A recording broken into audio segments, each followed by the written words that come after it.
കഴിഞ്ഞ 7.5 പതിറ്റാണ്ട് കാലമായി ഇസ്രായേലിൻ്റെ ക്രൂരമായ പീഡനങ്ങൾക്കും ക്രൂരമായ അധിനിവേശത്തിനും വിധേയമായി കൊണ്ട് ഫലസ്തീൻ എന്ന് പറയുന്ന ഒരു രാജ്യത്ത് ജീവിച്ചുകൊണ്ടിരിക്കുന്ന ഫലസ്തീനികൾ, അവർ വിജയം കണ്ടുകൊണ്ടിരിക്കുന്ന, അവർ തിരിച്ചവരുടെ മണ്ണിലേക്ക് പോയിക്കൊണ്ടിരിക്കുന്ന ആയിരക്കണക്കിന് ഫലസ്തീനികൾ അവരുടെ സ്വന്തം മണ്ണിലേക്ക് യാത്ര തിരിച്ചുകൊണ്ടിരിക്കുന്ന വളരെ സന്തോഷകരമായ ഒരു സന്ദർഭത്തിലാണ് നമ്മൾ ഇങ്ങനെ ഒരു ഗസ സ്ക്വയറിൽ ഇവിടെ ഒരുമിച്ച് കൂടിയിട്ടുള്ളത്.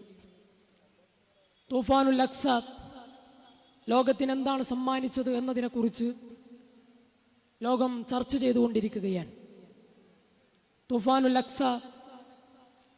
അഖ്സയുടെ ഏതാനും ദിവസങ്ങൾക്ക് മുമ്പാണ് ബെഞ്ചമിൻ നെതന്യാഹു UN-ലേക്ക് പോവുകയും പുതിയ ഫലസ്തീനില്ലാത്ത ഒരു മിഡിൽ ഈസ്റ്റിൻ്റെ ഭൂപടവുമായി അദ്ദേഹം കടന്നു ചെല്ലുന്നത് UN-ലേക്ക്.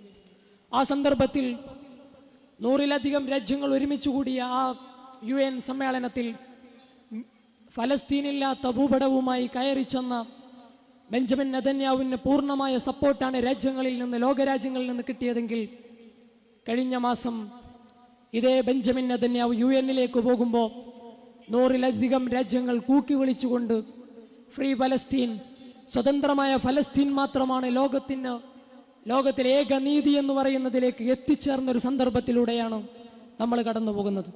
എന്ന് പറഞ്ഞാൽ ഫലസ്തീൻ എന്ന് പറയുന്നത് ലോകഭൂപടത്തിൽ ഇല്ലാതാക്കപ്പെട്ടുകൊണ്ടിരിക്കുന്ന സന്ദർഭത്തിൽ നിന്ന് ഇന്ന് ലോകഭൂപടത്തിലുള്ള രാജ്യങ്ങളിൽ മുഴുവൻ ഫലസ്തീൻ്റെ കൊടികളും കഫിയകളും ചിഹ്നങ്ങളും പാറിപ്പറിക്കുന്ന തലത്തിലേക്ക് ഫലസ്തീനിൻ്റെ വിമോചന പോരാട്ടം എത്തിക്കഴിഞ്ഞിരിക്കുന്നു എന്നാണ് തൂഫാനുൽ അഖ്സ ലോകത്തിന് നൽകിയിട്ടുള്ള സമ്മാനം.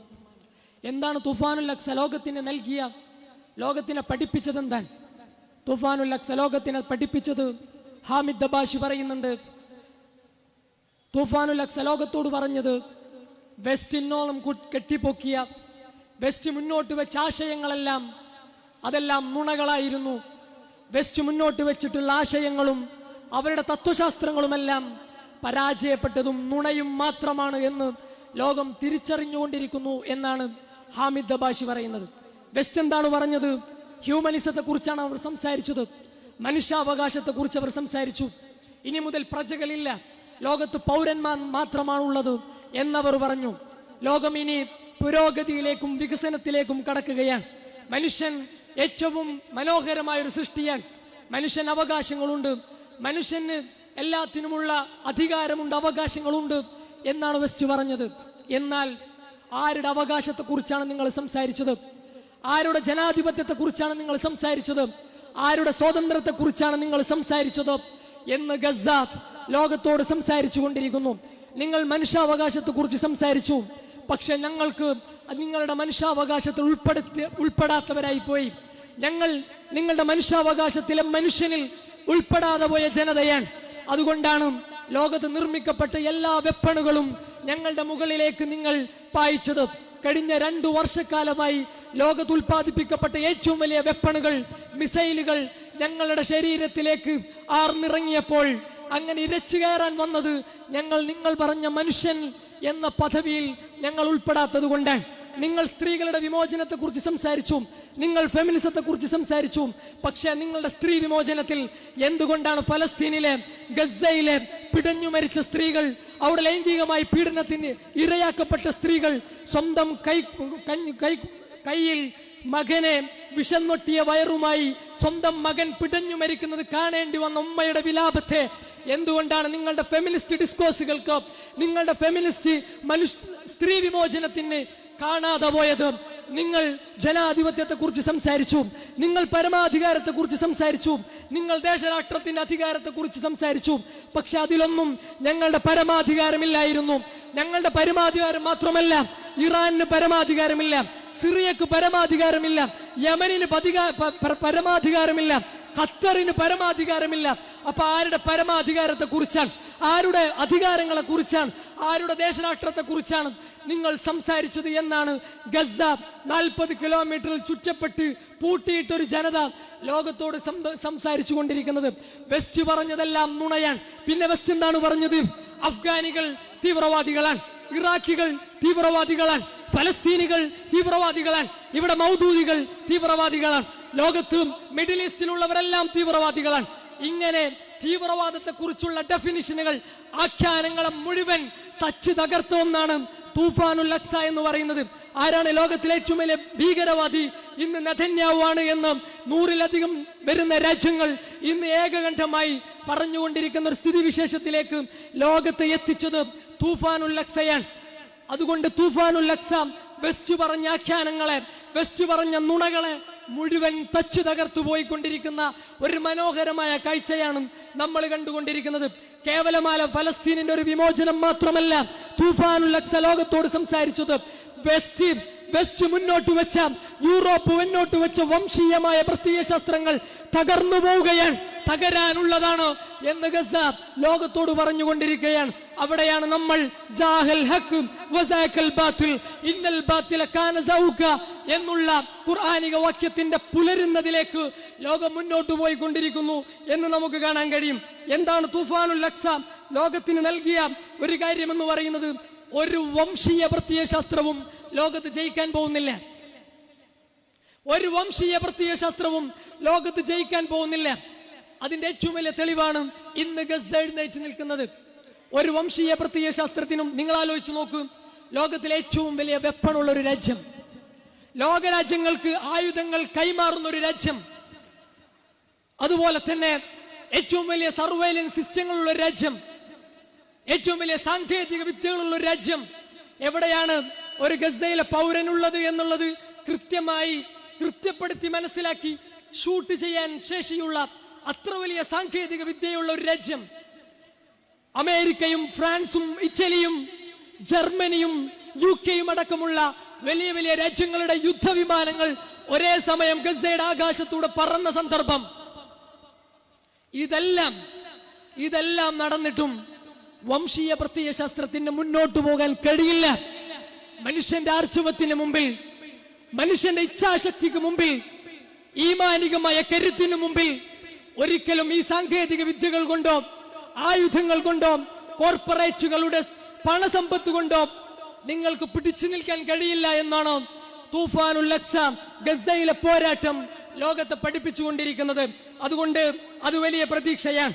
പ്രത്യേകിച്ചും രാജ്യത്ത് ഹിന്ദുത്വ വംശീയതയെ നേരിട്ടുകൊണ്ടിരിക്കുന്ന ഒരു രാജ്യത്ത് നിന്നുകൊണ്ട് സംസാരിക്കുന്ന നമ്മളെ സംബന്ധിച്ചിടത്തോളം അതിനേക്കാൾ വലിയ വെപ്പണുകളുള്ള, അതിനേക്കാൾ വലിയ പ്രൊപ്പഗണ്ടകൾ നടത്താൻ കഴിയുന്ന ആളുകളുള്ള, അതിനേക്കാൾ വലിയ മില്യണുകൾ പ്രൊപ്പഗണ്ടയ്ക്ക് വേണ്ടി നീക്കിവെച്ചൊരു രാജ്യം, അതിനേക്കാൾ മിസൈലുകളും സംവിധാനങ്ങളുമുള്ള ഒരു രാജ്യം, അതിനുപോലും ഗസയിലെ പിഞ്ചു കുഞ്ഞുങ്ങളുടെ രക്തസാക്ഷിത്വത്തിന് മുമ്പിൽ നിലനിൽക്കാൻ സാധ്യമല്ല എന്ന് തെളിയിച്ചിട്ടുണ്ടെങ്കിൽ നമുക്ക് വലിയ പ്രതീക്ഷയാണ്.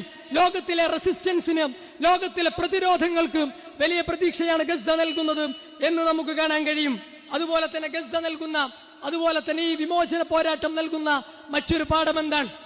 ഞാൻ അവസാനിപ്പിക്കുകയാണ്. ഈ തൂഫാനുൽ അഖ്സ നമുക്ക് നൽകുന്ന മറ്റൊരു പാഠം എന്താണ്? ആ പാഠം എന്ന് പറയുന്നത്, നിങ്ങൾ ഏത് പോരാട്ടമുഖത്താണെങ്കിലും, നിങ്ങൾ എത്ര വലിയ സംഘർഷ ഭൂമിയിലാണെങ്കിലും നിങ്ങൾ നിങ്ങളുടെ മൂല്യങ്ങളെ കൈവിടരുത് എന്ന പാഠം ഇവർ നൽകുന്നുണ്ട്. നിങ്ങളുടെ ശത്രു എത്ര തെമ്മാടികളാണെങ്കിലും, നിങ്ങളുടെ ശത്രു ഒരു കരാറും ചരിത്രത്തിൽ ഇന്നോളം പാലിച്ചിട്ടില്ലാത്ത രാജ്യമാണെങ്കിലും, നിങ്ങൾ അവരോട് മുഖാമുഖം നിന്ന് പൊരുതുന്ന സന്ദർഭത്തിലാണെങ്കിലും നിങ്ങൾ നിങ്ങളുടെ മൂല്യം കൈവിടരുത് എന്ന് ഗസ നമ്മളെ പഠിപ്പിക്കുകയാണ്. നിങ്ങൾ ആലോചിച്ച് നോക്കൂ, ഈ സീസ് ഫയറിലേക്ക് എത്തുമ്പോ ഹമാസിന്റെ കയ്യിലുള്ളത് 28 ബന്ദികളാണ്, 48 ബന്ദികളാണ്, 48 ബന്ദികളാണ്. അതിൽ 20ഓളം ബന്ദികളെ ഇസ്രായേലാൽ കൊല്ലപ്പെട്ടതാണ്. ബാക്കിയുള്ള ബന്ദികളെയും കൈമാറാനാണ് ഹമാസ് നിൽക്കുന്നത്. നിങ്ങൾ ആലോചിച്ച് നോക്കൂ, ഇങ്ങനെയുള്ളൊരു മനുഷ്യത്വത്തെ ആർക്കാണ് ലോകത്തിന് സമ്മാനിക്കാൻ കഴിയുക?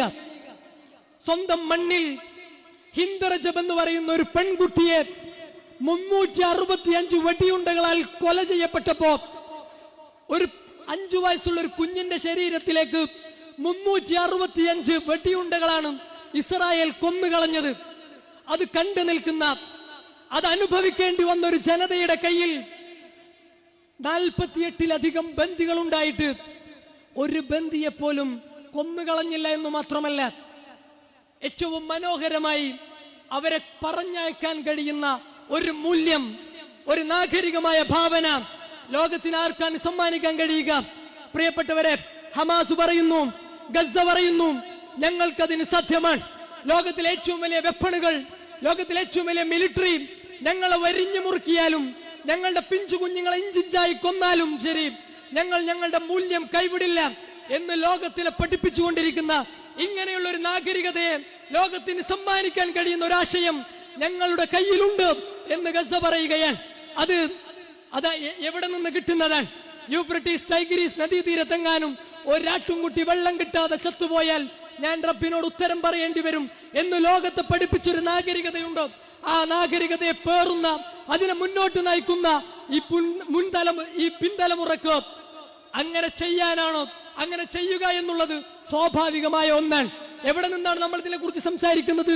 പിഞ്ചു കുഞ്ഞുങ്ങൾ ഇഞ്ചിഞ്ചായി കൊല ചെയ്യപ്പെടുന്ന മനുഷ്യന്റെ ജീവന്, മനുഷ്യന്റെ രക്തത്തിന് ഒരു വിലയുമില്ലാത്തൊരു ലോകത്ത് നിന്നുകൊണ്ടാണ് യൂഫ്രട്ടീസ് ടൈഗ്രീസ് നദീതീരത്ത് ഒരാട്ടുംകുട്ടി വെള്ളം കിട്ടാതെ ചത്തുപോയാൽ ഞാൻ ലോകത്തോട്, ഞാൻ അള്ളാഹുവിനോട് ഉത്തരം പറയേണ്ടി വരും എന്നൊരു നാഗരികതക്കു മാത്രമേ ഈ മനുഷ്യകുലം സ്തംഭിച്ചു നിൽക്കുന്ന, മനുഷ്യന്റെ രക്തങ്ങളാൽ തളം കെട്ടി നിൽക്കുന്ന ഈ സന്ദർഭത്തെ മുന്നോട്ട് നയിക്കാൻ ആർക്ക് കഴിയുമെന്ന ചോദ്യം ഗസ പറയുന്നു, ഞങ്ങൾക്ക് സാധ്യമാണ്, ഞങ്ങളുടെ ആശയത്തിന് സാധ്യമാണ് എന്ന് ലോകത്തെ പഠിപ്പിച്ചുകൊണ്ടിരിക്കുന്നു ഗസ എന്ന് പറയുന്നത്.